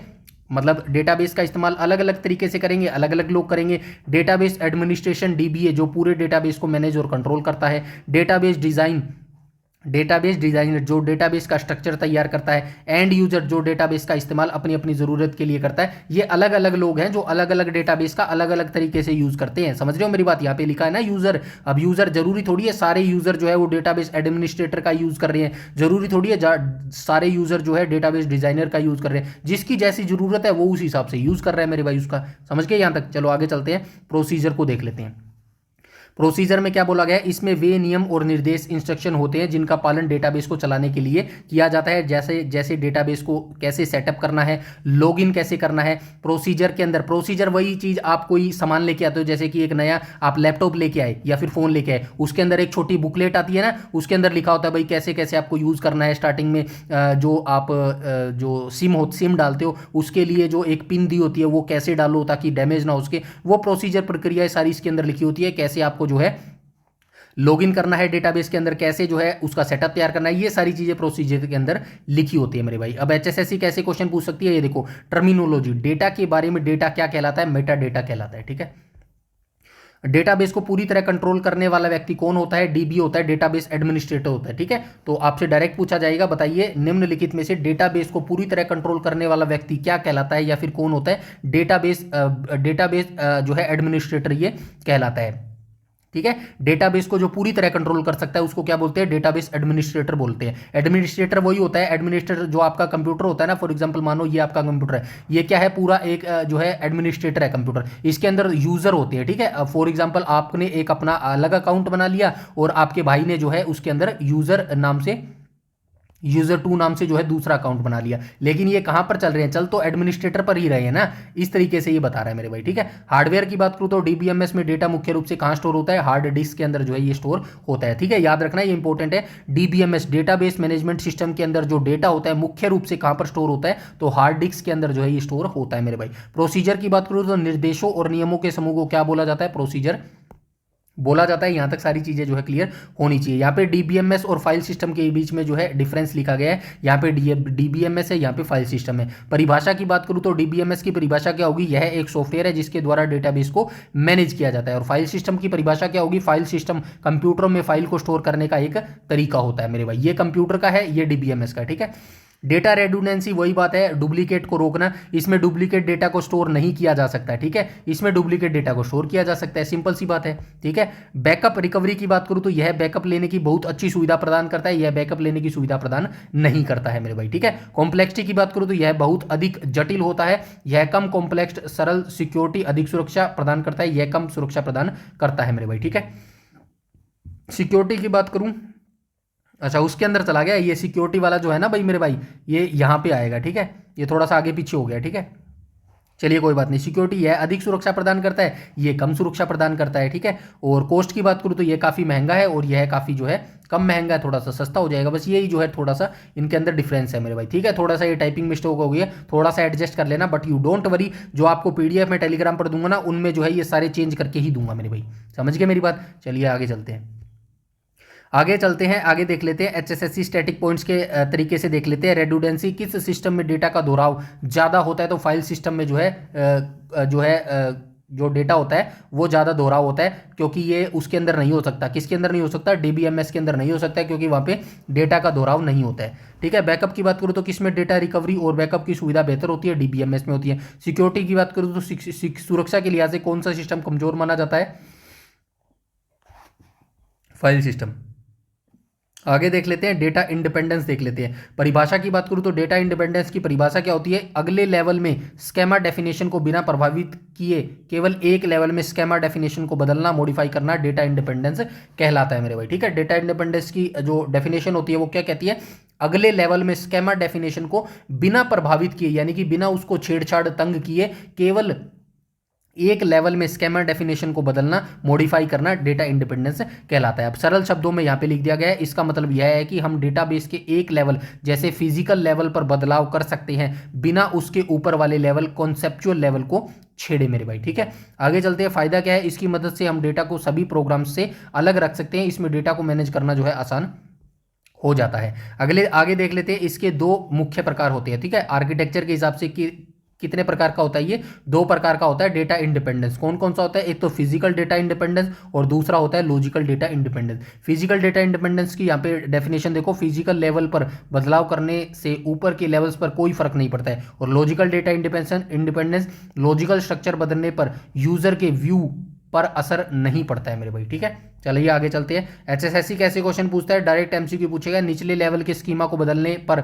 ऊपरी लेवल का स्कीमा प्रभावित न हो, इसे क्या बोला जाता है, इसे जो है डेटा इंडिपेंडेंस बोला जाता है मेरे भाई। ठीक है, कंसेप्ट की बात करूं तो डेटा इंडिपेंडेंस किस आर्किटेक्चर का हिस्सा है, 3 स्कीमा आर्किटेक्चर का जो है ये हिस्सा हो जाएगा। ठीक है, यहाँ पे बेनिफिट लिखा गया है, इसको भी आप पढ़ लेना। आगे चलते हैं भाई। यहाँ पे देखो डिफरेंस दे दिया गया है between physical and logical data independence में। यहाँ पे फिजिकल डेटा इंडिपेंडेंस है, यहाँ पे लॉजिकल डेटा इंडिपेंडेंस है। मुख्य फोकस यह बताता है कि सिस्टम में डेटा कैसे स्टोर किया जाता है, यह डेटा की परिभाषा से जो है संबंधित हो जाएगा। ठीक है, इस टेबल को एक बार देख लेना मेरे भाई। ठीक है, आगे चलते हैं। अच्छा, यहाँ पे स्कीमा की एक चलिए पढ़ ही लेते हैं। आसान कठिन की बात करूँ तो ये क्या है, फिजिकल डेटा इंडिपेंडेंस में इसे प्राप्त करना जो है आसान है, और लॉजिकल का क्या है, फिजिकल की तुलना में इसे प्राप्त करना कठिन हो जाएगा। बदलाव का असर, फिजिकल लेवल पर बदलाव करने से एप्लीकेशन प्रोग्राम पर असर नहीं पड़ता है, लेकिन लॉजिकल स्ट्रक्चर बदलने पर भी एप्लीकेशन केवल लेवल पर जो है बदलाव की जरूरत नहीं होती। स्कीमा की बात करूँ तो यह इंटरनल स्कीमा के बारे में बताता है, यह कंसेप्चुअल स्कीमा के बारे में बताता है। अब स्कीमा क्या है, यहाँ पे देखो मैंने स्कीमा के बारे में लिख दिया है, इसको याद रखना। स्कीमा काफी इंपॉर्टेंट है मेरे भाई। ठीक है, सूचनाओं इंफॉर्मेशन को व्यवस्थित मैनेज करने वाला एक मानसिक ढांचा यानी कि आर्किटेक्चर या फिर ब्लूप्रिंट है, जो हमें दुनिया को समझने, जानकारी संग्रहित करने और व्याख्या करने में मदद करता है। क्या कहलाता है, स्कीमा कहलाता है। सिंपल सी चीज है। उदाहरण यहाँ से आप देख लेना, उदाहरण इसके में नो एट्रीब्यूट कॉलम और इसमें स्टोरेज डिवाइस बदलना कंप्रेस तकनीक कहलाता है। अब एचएसएससी कैसे क्वेश्चन पूछेगा, डायरेक्ट एमसीक्यू पूछेगा। इंटरनल स्कीमा में बदलाव करना क्या कहलाता है, फिजिकल डेटा इंडिपेंडेंस कहलाता है। डायरेक्ट एमसीक्यू आपसे पूछा जाएगा, कंसेप्चुअल स्कीमा में बदलाव करना क्या कहलाता है, लॉजिकल डेटा इंडिपेंडेंस कहलाता है। लॉजिक किसे प्राप्त करना ज्यादा कठिन है, तो लॉजिकल इंडिपेंडेंस डेटा को जो है प्राप्त करना ज़्यादा कठिन है मेरे भाई। ठीक है, आगे चलते हैं। डेटा यूजर्स को देख लेते हैं। डेटाबेस के उपयोग, यहाँ पे देखो डेटाबेस का इस्तेमाल करने वाले लोगों को उनकी भूमिका के आधार पर 7 कैटेगरी में जो है डिवाइड किया गया है। ये देखो, ये डीबीएमएस के यूजर है मेरे भाई। ठीक है, ये 7 यूजर हैं। सिस्टम एनालिस्ट है, सोफिशिएट यूजर्स है, डेटाबेस डिजाइनर है, एंड नेव यूजर्स है, एप्लीकेशन प्रोग्राम्स है और कैजुअल यूजर है। यहाँ पे एक एक करके देख लेते हैं। डेटाबेस एडमिनिस्ट्रेटर डीबीए के बारे में बात कर लेते हैं। ठीक है, वह व्यक्ति या समूह होता है जिसके पास पूरे डेटाबेस का पूर्ण नियंत्रण होता है। क्या कहलाता है, डेटाबेस एडमिनिस्ट्रेटर कहलाता है। काम क्या होता है, डेटाबेस को मैनेज करना, सिक्योरिटी देना, यूजर्स को परमिशन देना और सॉफ्टवेयर हार्डवेयर का फेल होने पर उसे ठीक करना, ये डेटाबेस एडमिनिस्ट्रेटर का जो है काम होता है। डेटाबेस डिजाइनर की बात करूं तो यहाँ पे कहां पर है डेटाबेस डिजाइनर, ये रहा डेटाबेस डिजाइनर। ठीक है, इसके बारे में क्या बताया गया, ये डीबीए की बात कर रहा था सबसे पहले। डेटाबेस डिजाइनर क्या करता है, ये वे यूजर्स होते हैं जो डेटाबेस का स्ट्रक्चर डिजाइन करते हैं। काम क्या होता है इनका, यह तय करना कि कौन सा डेटा स्टोर होगा, टेबल के बीच क्या संबंध होंगे और डेटा के लिए कौन से नियम लगेंगे मेरे भाई। ये सारे काम कौन करते हैं, डेटाबेस डिजाइनर ये सारा काम करते हैं। एंड यूजर, नेव यूजर्स की बात करूं तो ये वे लोग होते हैं जिन्हें डेटाबेस की तकनीकी जानकारी नहीं होती है, लेकिन वे इसका इस्तेमाल करते हैं मेरे भाई। उदाहरण के तौर पर बैंक का कैशियर या एटीएम का इस्तेमाल करने वाला ग्राहक, ये सिर्फ इंटरफेस का उपयोग करते हैं, इंटरफेस का उपयोग करके देखते हैं या फिर बदलते हैं मेरे भाई। ठीक है, आगे चलते हैं। एप्लीकेशन प्रोग्राम, एप्लीकेशन प्रोग्राम की बात करूं तो ये समझ आया ना, एंड यूजर कैसे काम करता है। ये लोग मतलब डेटा तकनीकी जानकारी नहीं होती, अब इनको एक्चुअल में थोड़ी पता है डेटाबेस कैसे काम कर रहा है, ये तो सिर्फ उस इंटरफेस का यूज कर रहे हैं जो उनको बाहर से दिख रहा है मेरे भाई। आप एटीएम से पैसे निकालने जाते हो, उस पर बटन दबाते हो ना, कैश डिपॉजिट या जो भी करते हो, आपको टेक्निकल चीजें थोड़ी आपको पता है कि वो चीजें कैसे काम कर रही है, लेकिन फिर भी आप काम तो कर ही रहे हो ना, वही है एंड यूजर और नेव यूजर उसको बोलते हैं मेरे भाई। एप्लीकेशन प्रोग्राम की बात करूं तो ये सॉफ्टवेयर डेवलपर्स होते हैं जो डेटाबेस के साथ इंटरेक्ट करने के लिए एप्लीकेशन प्रोग्राम जैसे जावा, पाइथन, C++ में लिखते हैं मेरे भाई। ठीक है, काम की बात करूं तो यूजर्स के लिए आसान इंटरफेस तैयार करना ताकि वे डेटा को एक्सेस कर सके मेरे भाई, ठीक है। वो क्या होते हैं, एप्लीकेशन प्रोग्रामर्स होते हैं। सोफिस्टिकेटेड यूजर की बात करूँ तो ये वे यूजर होते हैं जो बिना कोई प्रोग्राम लिखे सीधा क्वेरी लैंग्वेज एसक्यूएल का इस्तेमाल करके डेटाबेस से जानकारी निकालते हैं मेरे भाई, ठीक है। ये फुल फॉर्म पूछी गई है, आपने देखा होगा एचएसएससी के अंदर एसक्यूएल की पूरी फुल फॉर्म पूछी गई है, तो याद रखना स्ट्रक्चर क्यूरी लैंग्वेज जो है इसकी फुल फॉर्म होती है मेरे भाई, ठीक है। आगे चलते हैं, ये आमतौर पर वैज्ञानिक, इंजीनियर या डेटा एनालिस्ट होते हैं। सोफिस्टिकेटेड यूजर की बात करूं तो ये खास तरह के डेटाबेस का इस्तेमाल करते हैं जो साधारण डेटाबेस से अलग होते हैं। उदाहरण के तौर पर AI system, knowledge based system या फिर कॉम्प्लेक्स ग्राफिक्स वाले डेटाबेस होता है। स्टैंडर्ड यूजर की बात करूं तो वे यूजर होते हैं जो अपने पर्सनल कंप्यूटर पर अपना खुद का डेटाबेस मेंटेन करते हैं। उदाहरण के तौर पर अपनी पर्सनल कंप्यूटर कॉन्टैक्ट लिस्ट या छोटा सा इन्वेंटरी प्रोग्राम मैनेज करने वाला व्यक्ति क्या कहलाता है, स्टैंडर्ड यूजर कहलाता है मेरे भाई, ठीक है। चलिए एचएसएससी के जो मेन पॉइंट है या फिर एचएसएससी कैसे क्वेश्चन पूछ सकता है, यहाँ पे देखो डेटाबेस का पूरा मतलब डेटाबेस का सुपर यूजर या मालिक कौन होता है, डेटाबेस एडमिनिस्ट्रेटर होता है, ठीक है। स्कीमा को डिफाइन करने का काम किसका है, डीबीए और डिजाइनर का है मेरे भाई, ठीक है। जो यूजर सीधे एसक्यूएल कमांड्स का उपयोग करते हैं उन्हें क्या कहते हैं, सोफिस्टिकेटेड यूजर उनको बोला जाता है। एंड यूजर अभी हमने देखा था भाई, एटीएम वाला जो मैंने बताया था, एटीएम का उपयोग करने वाला व्यक्ति किस कैटेगरी में आता है, नेव एंड यूजर की कैटेगरी में आता है। ऐसे क्वेश्चन आपसे पूछेगा इस बिहाफ पे मेरे भाई, ठीक है। जो हमने यहाँ पे 7.7 यूजर को देखा मेरे भाई, यहां तक सारी चीजें क्लियर हुई या नहीं हुई, बोलते बोलते यार मुंह भी थक गया, पानी की प्यास लग गई भाई। हाँ हुआ, कुछ तो समझ आया होगा यार, डीबीएमएस के बारे में कुछ तो आसान लगा होगा, जो आज तक आपने पढ़ा था उससे कुछ आसान लगा या नहीं लगा, कमेंट सेक्शन में जरूर बताना मेरे भाई, ठीक है। आगे चलते हैं, अब देख लेते हैं what is data model. Data model क्या होता है, चलिए अब देख लेते हैं परिभाषा क्या होती है डेटा मॉडल की। डेटा मॉडल यह वर्णन है, ठीक है। डेटा मॉडल क्या है, डिस्क्राइब करता है कि डेटाबेस में डेटा एक दूसरे से किस प्रकार जुड़े हुए हैं, उनके बीच आपस में क्या संबंध है, ये क्या कहलाता है, ये डेटा मॉडल कहलाता है मेरे भाई, ठीक है। डेटा मॉडल क्या होता है, डेटा मॉडल जो है डिस्क्राइब करता है डेटाबेस में एक दूसरे से किस प्रकार जुड़े हुए हैं। मतलब डेटा मॉडल क्या करेगा, डेटा मॉडल ये बताएगा आपको कि जो डेटा है वो आपस में किस तरीके से जुड़ा हुआ है या फिर उन डेटा के अंदर क्या संबंध है, दो डेटा के बीच में रिलेशनशिप बताएगा, वो क्या कहलाता है, वो डेटा मॉडल कहलाता है। इसका उद्देश्य क्या होता है, इसका मुख्य उद्देश्य डेटा को ऑर्गेनाइज करना, स्टोर करना। यह डेटाबेस का एक लॉजिकल स्ट्रक्चर जो है तैयार करता है। हिस्से की बात करूं तो डेटा मॉडल में मुख्य रूप से 2 भाग शामिल होते हैं मेरे भाई, ठीक है। आगे चलते हैं, 2 भाग कौन कौन से होते हैं, लॉजिकल डिजाइन और फिजिकल डिजाइन होता है।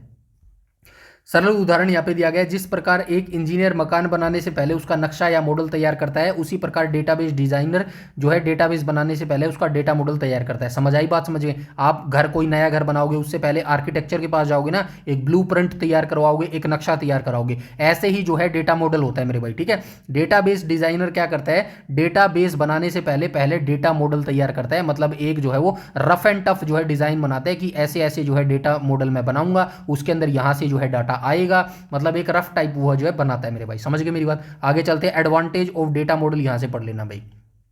स्टीक डेटा, इसकी मदद से डेटाबेस को बहुत से स्टीक तरीके से बनाया जा सकता है। बेहतर डिजाइन, यह डेटाबेस डिजाइन को बेहतर बनाने, सुधार करने में मदद करता है मेरे भाई, ठीक है। स्पष्ट विचार, कम्युनिकेशन, डेटा की पूर्णता, मेंटेनेंस, ये सारे जो है एडवांटेज है, यहां से आप पढ़ लीजिएगा। एचएसएससी के पॉइंट से बता देता हूं एचएसएससी कैसे क्वेश्चन पूछेगी। डेटाबेस का तार्किक ढांचा यानी कि लॉजिकल स्ट्रक्चर क्या कहलाता है, डेटा मॉडल कहलाता है। की कंपोनेंट्स की बात करूं तो डेटा मॉडल किन 2 डिजाइन से मिलकर बना होता है, लॉजिकल और फिजिकल से जो है ये बना होता है। गोल की बात करूं तो डेटा के बीच के रिश्तों, रिलेशनशिप को दर्शाने के लिए किसका प्रयोग होता है, डेटा मॉडल का प्रयोग होता है। सारी चीजें हम यहां पर सारी चीजें मैं आपको बता दी है, ये जो हिस्सा है ना यहां पर सारी चीजें लिखी गई है, नीचे इसी हिस्से को तोड़ तोड़ के मैंने सारा आसान भाषा में कर दिया, इसीलिए ये पीडीएफ थोड़ी सी बड़ी है, वरना ये पीडीएफ अभी तक खत्म हो जानी थी मेरे भाई। उस काम का भी क्या फायदा जो आपको समझ ही ना आए मेरे भाई, समझ रहे हो मेरी बात को। इसीलिए 32 पेजेस की पीडीएफ ज़्यादा थोड़ी सी हैवी आपको लग रहा होगा, बोरिंग लग रहा होगा आपको, इसीलिए जो है बहुत कम बच्चे इन वीडियोज़ को देखते हैं। और यकीन मानिए उन्हीं बच्चों का सिलेक्शन होगा जो इन वीडियोज़ को देखेगा, क्योंकि एग्जाम में यहीं से क्वेश्चन आएंगे, और जब यहाँ से क्वेश्चन आएगा ना तो सारी चीज़ें आपके दिमाग में एक एक करके क्लिक होने लगेंगी, जो आपने आसान भाषा में समझा होगा मेरे भाई, ठीक है। चलिए आगे चलते हैं, उसके बाद हम देख लेते हैं डेटाबेस स्कीमा के बारे में देख लेते हैं। वैसे स्कीमा के ऊपर हमने डेफिनेशन देखी थी, चलिए एक बार और देख लेते हैं। परिभाषा क्या है डेटाबेस स्कीमा की। डेटाबेस स्कीमा डेटाबेस का एक तार्किक प्रस्तुतिकरण, लॉजिकल रिप्रेजेंटेशन होता है। यह दिखाता है कि डेटाबेस में डेटा किस तरीके से जो है व्यवस्थित स्टोर किया जाएगा। सरल शब्दों में कहूं तो डेटाबेस स्कीमा पूरे डेटाबेस का एक डिजाइन या नक्शा होता है जो डेटाबेस के बारे में मुख्य जानकारी प्रदान करता है। इंपॉर्टेंस की बात करूँ तो यह हमें बताता है कि डेटाबेस में डेटा किस तरीके से स्टोर हुआ है और उनके बीच रिलेशनशिप कैसी है मेरे भाई, ठीक है। शामिल तत्व की बात करूँ तो स्कीमा में मुख्य रूप से टेबल, मतलब कौन कौन से जो है इसके अंदर एलिमेंट जो है ऐड होते हैं। तो ये देखो स्कीमा में मुख्य रूप से टेबल्स, व्यू, फील्ड्स, कॉलम्स की और रिलेशनशिप जो है ये शामिल होते हैं मेरे भाई, ठीक है। आगे देख लेते हैं स्कीमा के बारे में। दो जरूरी बातें हैं तो याद रखना, स्कीमा कभी कभी एक्चुअल डेटा, असली जानकारी को नहीं दिखाता है, बल्कि यह सिर्फ डेटा के स्ट्रक्चर को दिखाता है। और डेटाबेस में बदलाव करने के लिए असर स्कीमा में बदलाव करना पड़ता है, जिससे स्कीमा एवोल्यूशन भी जो है बोलते हैं। अब एचएसएससी कैसे क्वेश्चन पूछेगा, ये देखो डायरेक्ट डेफिनेशन से क्वेश्चन पूछेगा। डेटाबेस के लॉजिकल डिजाइन या कंकाल को क्या कहते हैं, डेटाबेस स्कीमा बोला जाता है। डिफरेंस क्या है, क्या स्कीमा में असली डेटा स्टोर होता है, नहीं। अभी ऊपर देखा है ना हमने, ये रहा, स्कीमा कभी भी असली जानकारी को नहीं दिखाता है, यही क्वेश्चन पूछ लिया देख लो। क्या स्कीमा में असली डेटा स्टोर होता है, नहीं, यह सिर्फ स्ट्रक्चर को दिखाता है। ऐसे ही क्वेश्चन पूछता है बस वो। कंटेंट की बात करो तो स्कीमा में क्या क्या शामिल होता है, एंटिटी, एट्रीब्यूट और रिलेशनशिप जो है ये शामिल होता है मेरे भाई, ठीक है। आगे चलते हैं, डेटाबेस स्कीमा के उद्देश्य देख लेते हैं। अब इसके उद्देश्य क्या होते हैं, यहाँ पे देखो, पहचान, इसका मुख्य उद्देश्य डेटाबेस टेबल के विभिन्न रो और कॉलम की पहचान करना होता है मेरे भाई, ठीक है। रिलेशनशिप यह भी बताता है कि अलग अलग टेबल्स के मध्य कैसा संबंध है, किस चीज का संबंध है। कॉन्स्टेंट की बात करूं तो यह डीबीएमएस में कॉन्स्टेंट्स, शर्तों या नियमों की पहचान करने में मदद करता है, जैसे कि किस कॉलम में कैसा डेटा आएगा और कौन सी जो है की लगेगी। डेटा डायरेक्टरी की बात करूं तो सामान्य रूप से डेटाबेस स्कीमा में जो है डेटा डिक्शनरी में जो है स्टोर रहता है मेरे भाई, ठीक है। यहां तक सारी चीजें क्लियर है, आगे चलते हैं। सब स्कीमा क्या होता है, तो स्कीमा के अंदर ही जो सब स्कीमा होता है, फॉर एग्जांपल आपने कंप्यूटर में एक फोल्डर बनाया, इसके अंदर जो है एक और फोल्डर बनाया, ये क्या कहलाता है, अंदर वाला फोल्डर क्या कहलाएगा, सब फोल्डर कहलाएगा, ठीक है। वैसे ही जो है स्कीमा है मेरे भाई, स्कीमा के अंदर जो स्कीमा होता है उसको क्या बोलते हैं, सब स्कीमा बोलता है। देखो स्कीमा के एक छोटे से हिस्से या सबसेट को जो है सब स्कीमा कहा जाता है। इसमें भी मेन स्कीमा जैसे ही गुण होते हैं। अब डेटाबेस स्कीमा कितने प्रकार का होता है, तो देखो 3 भागों में इसको बांटा गया है। फिजिकल डेटाबेस स्कीमा क्या होता है, यह स्कीमा का सबसे निचला स्तर, लोवेस्ट लेवल होता है। यह परिभाषित करता है कि डेटा को वास्तव में स्टोरेज डिवाइस डिस्क में किस प्रकार स्टोर किया गया है। यह डेटा के भौतिक यानी कि फिजिकल स्टोरेज की जानकारी देता है। फिजिकल से समझ लेना यार, ठीक है। लॉजिकल डेटाबेस की बात करूँ तो लॉजिकल से लॉजिक वाला लगा लेना। यह डेटाबेस के लॉजिकल डिजाइन को परिभाषित करता है, इसमें सभी लॉजिकल कांस्टेंट को लागू किया जाता है। यह बताता है कि डेटाबेस में कौन सी टेबल होगी, इनमें कौन सा क्या क्या कॉलम्स होंगे और उनके बीच क्या संबंध होगा। प्रोग्रामर्स और डीबीए इसी लेवल पर जो है काम करते हैं मेरे भाई, ठीक है। वो आप सभी जानते हैं यार, प्रोग्रामर्स लॉजिक लगाते हैं यार, प्रोग्राम लिखने के लिए लॉजिक लिखते हैं ना, बस यही शब्दों से ही पता चल रहा है, ठीक है। आगे चलते हैं, व्यू डेटाबेस स्कीमा को देख लेते हैं। यहाँ पे ये देखो चित्र दिखा दिया गया है व्यू डेटाबेस स्कीमा का, लॉजिकल स्कीमा, फिजिकल स्कीमा। इसे एक्सटर्नल स्कीमा भी कहा जाता है। डायरेक्ट पूछा जाएगा, बताइए किस स्कीमा को जो है एक्सटर्नल स्कीमा बोला जाता है, तो व्यू स्कीमा को जो है एक्सटर्नल स्कीमा बोला जाता है। क्वेश्चन भी पूछा गया होगा, ये देखो। चलिए कोई नहीं, एक एक करके देख लेते हैं। यह डेटाबेस का वह हिस्सा है जिसे एंड यूजर जैसे हम और आप देखते हैं। यह केवल वही जानकारी दिखाता है जो यूजर के काम की है, बाकी के जटिल स्ट्रक्चर को वह छिपा देता है। फॉर एग्जांपल एटीएम का जो उदाहरण दिया था ना, वही वाली चीज़ है, ठीक है। एचएसएससी कैसे क्वेश्चन पूछ सकता है, डेटाबेस स्कीमा कहाँ स्टोर होता है, डेटा डायरेक्टरी में स्टोर होता है। डेटा को डिस्क में कैसे स्टोर किया जाता है, यह कौन सा स्कीमा बताता है, फिजिकल स्कीमा जो है ये चीज बताता है। टेबल्स और उनके आपसी संबंध की जानकारियां कहाँ होती हैं, लॉजिकल स्कीमा में होती है। वह स्कीमा जो यूजर और डेटाबेस के बीच इंटरेक्शन कराता है, क्या कहलाता है, व्यू स्कीमा जो है वो कहलाता है मेरे भाई, ठीक है। यहां तक सारी चीजें क्लियर हुई, उसके बाद हम चलते हैं आगे। यहाँ पे डिफरेंस बिटवीन किया गया है फिजिकल और लॉजिकल स्कीमा का, इसको एक बार पढ़ लेना, ठीक है। 3 पॉइंट है, ये पढ़ लेना, ठीक है। फिजिकल स्कीमा की बात करूँ तो इसमें एट्रीब्यूट शामिल होते हैं, इसमें एट्रीब्यूट नहीं शामिल होते। फिजिकल स्कीमा की बात करूँ तो इसमें प्राइमरी की और सेकेंडरी की दोनों मौजूद होते हैं, और लॉजिकल स्कीमा में इसमें भी दोनों की, प्राइमरी और सेकेंडरी की शामिल होते हैं।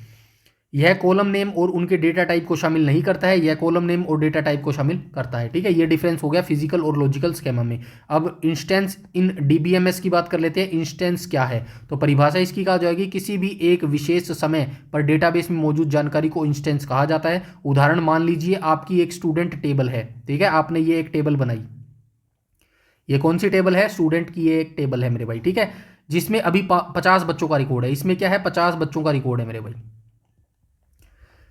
तो इस वक्त उस डेटाबेस का इंस्टेंस 50 रिकॉर्ड वाला होगा। ठीक है, तो यहाँ पे क्या लिखा गया, किसी एक विशेष समय पर डेटाबेस में मौजूद जानकारी को इंस्टेंस कहा जाता है। तो ये 50 बच्चों का जो रिकॉर्ड है ना, ये क्या कहलाता है, इंस्टेंस रिकॉर्ड कहलाता है। अगर कल आप 50 और बच्चे जोड़ दे तो वह 100 रिकॉर्ड्स वाला एक नया इंस्टेंस बन जाएगा। समझ गए मेरी बात? आगे चलते हैं। इसे करंट स्टेट या डेटाबेस स्टेट भी जो है बोला जाता है। यहाँ पे डिफरेंस बिटवीन कर दिया है स्केमा वर्सेस इंस्टेंस का कर दिया गया है। स्केमा में क्या है, यह डेटाबेस का पूरा डिस्क्रिप्शन विवरण देता है, और इंस्टेंस क्या है, यह किसी विशेष समय पर डेटाबेस में स्टोर किए गए डेटा का संग्रह कलेक्शन है। एट ए टाइम वाली बात है बस यहाँ पे। ठीक है, आगे चलते हैं। पूरे डेटाबेस के लिए स्केमा एक ही होता है, और इंस्टेंस में डेटा को अपडेट, ऐड और डिलीट किया जा सकता है। जैसे हमने देखा ना, अभी एक टाइम पे 50 बच्चों का इंस्टेंस था, उसके अंदर कल आपने 50 और जोड़ दिए तो ये अब 100 का इंस्टेंस बन गया। ऐसे अपडेट, ऐड किया जा सकता है। ठीक है, आगे चलते हैं। यह लगातार नहीं बदलता, यह बदलता है, आप सभी जानते हैं। जैसे हमने यहाँ पे बदल दिया ना, 50 से 100 हो गया, ये बदल गया। यह डेटाबेस के बेसिक स्ट्रक्चर के बारे में जानकारी देता है। यह डेटाबेस का सूचना का वह समूह है जिसे एक खास समय पर स्टोर किया जाता है। 1 घंटे की वीडियो हो गई भाई। ठीक है, बस लेकिन याद रखना, 1 घंटे अगर आप दे दोगे ना तो डेटाबेस से 1 या 2 या 3 क्वेश्चन जो भी पूछेगा ना, इससे बाहर नहीं जाएगा मेरे भाई। ठीक है, आगे चलते हैं। Database interface. तो डेटाबेस इंटरफेस क्या है, इसकी परिभाषा देख लेते हैं। खत्म ही होने वाला है, अब कितना रह गया, 28 हो गए, 4 पेज और रह गए। चलिए फटाफट कर देते हैं। डेटाबेस इंटरफेस ये रहा, इसकी परिभाषा देख लेते हैं। डेटाबेस इंटरफेस क्या होता है। डेटाबेस इंटरफेस एक ऐसा माध्यम है जो यूजर को डेटाबेस के साथ आसानी से जुड़ने और काम करने की सुविधा देता है। कार्य, इसकी मदद से यूजर बिना किसी कठिनाई के डेटाबेस में नया डाटा डाल सकता है, पुराना डेटा हटा सकता है, डिलीट और डेटा में बदलाव कर सकता है। किसकी मदद से, डेटा इंटरफेस की मदद से मेरे भाई। ठीक है, यह यूजर और डेटाबेस के बीच एक ब्रिज की तरह काम करता है। डेटाबेस इंटरफेस कितने प्रकार का होता है, 6 प्रकार के डेटाबेस इंटरफेस प्रकार के होते हैं। Form based interface, menu based interface, natural language interface, graphical user interface, interface for dBA और कमांड लाइन इंटरफेस। चलिए एक एक करके देख लेते हैं फटाफट से। फॉर्म बेस्ड इंटरफेस, फार्म पर आधारित इंटरफेस। इसमें यूजर के सामने एक डिजिटल फार्म होता है, जैसे हम ऑनलाइन फॉर्म भरते हैं वैसे ही इसमें एक डेटा भरा और जमा किया जाता है मेरे भाई। ठीक है, मेन्यू बेस्ड इंटरफेस की बात करूँ तो इसमें यूजर को अलग अलग विकल्पों की एक लिस्ट दी जाती है, जिसमें उसे अपनी ज़रूरत का विकल्प जो है चुनना होता है। नेचुरल लैंग्वेज इंटरफेस, प्राकृतिक भाषा, इसमें यूजर अपनी सामान्य बोलचाल की भाषा में जो है जैसे इंग्लिश में लिखकर कमांड दे सकता है। GUI यानी कि ग्राफिकल यूजर इंटरफेस, इसमें बटन, आइकन और चित्रों का उपयोग होता है, जिसमें डेटाबेस का इस्तेमाल बहुत आसान हो जाता है मेरे भाई। ठीक है, आजकल तो भाई ग्राफिकल यूजर इंटरफेस का ही जमाना चला हुआ है। पढ़ने के लिए भी जो है लोग, ये तो एक सिंपल PDF है ना, ये GUI नहीं है, ये देखो सिंपल है। कुछ दिख रहा है आपको, चित्र वगैरह इसके अंदर नहीं दिख रहे ना। वहीं अगर आप, मेरे पास एक टीम होती ना, अच्छी सी एक टीम होती, मैंने स्पेशल लगाया होता कंटेंट राइटिंग के लिए, किसी बंदे को लगाया होता, किसी बंदे को जो है मैंने ये काम दिया होता, भाई ये जो आप यहाँ पर मेरे को एक चित्र बना के दे, इसमें बढ़िया तरीके का चित्र बना के दे, जैसे ऊपर चित्र आए थे ना, उसका यूज करना। ऐसे ग्राफिकल यूजर इंटरफेस होता है, बढ़िया चित्र दिखा के लोगों को अट्रैक्ट करना। देख रहा ना, ऐसे लोग रुकते हैं मेरे भाई। ठीक है, चलिए बट कोई बात नहीं, हमारा तो नॉलेज से मतलब है। आगे चलते हैं, कोई नहीं, जब समय सही आएगा तो वो चीज़ें भी हम लेके आएंगे मेरे भाई। ठीक है, यहाँ पे देखो, इंटरफेस फॉर डीबीए में क्या है, यह विशेष रूप से डेटाबेस एडमिनिस्ट्रेटर के लिए होता है भाई। ठीक है, जिसमें सिस्टम को मैनेज और सुरक्षित करने के लिए एडवांस विकल्प होते हैं। कमांड लाइन इंटरफेस की बात करूँ तो इसमें यूजर को कीबोर्ड से विशिष्ट कमांड, SQL क्वेरी टाइप करनी पड़ती है मेरे भाई। कमांड लाइन से सिंपल सी याद आ रहा है, कमांड लाइन इंटरफेस का मतलब क्या है, कमांड देनी पड़ेगी आपको, सीधी सी बात है। अब HSSC कैसे क्वेश्चन देगी, तो देखो, यूजर और डेटाबेस के बीच इंटरेक्शन को सरल बनाने वाले माध्यम को क्या कहते हैं, डेटाबेस इंटरफेस कहा जाता है। सबसे आसान और लोकप्रिय इंटरफेस कौन सा है, ग्राफिकल यूजर इंटरफेस है, जो लोगों को जल्दी समझ आता है, जल्दी जो है लोगों के दिमाग में बैठ जाता है। DBA रोल, डेटाबेस को पूरी तरह नियंत्रित करने के लिए कौन सा इंटरफेस उपयोग होता है, इंटरफेस फॉर DBA यूज होता है। ठीक है, इनपुट मेथड, फार्म भरकर डेटा एंटर करना किस इंटरफेस का हिस्सा है, फॉर्म बेस्ड इंटरफेस का जो है ये हिस्सा हो जाएगा। अब हम देख लेते हैं डेटाबेस लैंग्वेज को, देख लेते हैं। यहाँ से क्वेश्चन आपने बहुत बार देखा होगा HSSC के अंदर, ये देख रहे हो, दिखाता हूँ, एक सेकंड, कहाँ गया वो, ये देखो, यहाँ से पूछता है ना question, DDL, DML, DCL, TCL, VDL, SDL। अब एक चीज ईमानदारी से बताऊं, DBMS में जो मोस्टली होता है ना, यूट्यूब के ऊपर जो करवाते हैं DBMS के अंदर बस वो यही चीज करवाते हैं, ऊपर का जो बेसिक 2-4 डेफिनेशन बता देंगे और डायरेक्ट बस यहां से करवाएंगे आपको।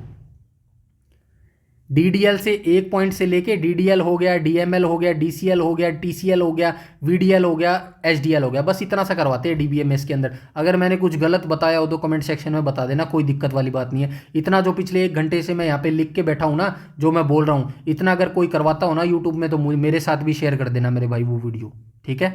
चलिए अब चलते हैं, एक एक करके देख लेते हैं। यहाँ से क्वेश्चन ज़्यादा पूछता है, इसको देख लेते हैं एक एक करके, ठीक है। अब डीडीएल क्या फुल फॉर्म पूछी गई है, डीडीएल की फुल फॉर्म याद रखना, डेटा डेफिनेशन लैंग्वेज इसकी फुल फॉर्म हो जाएगी।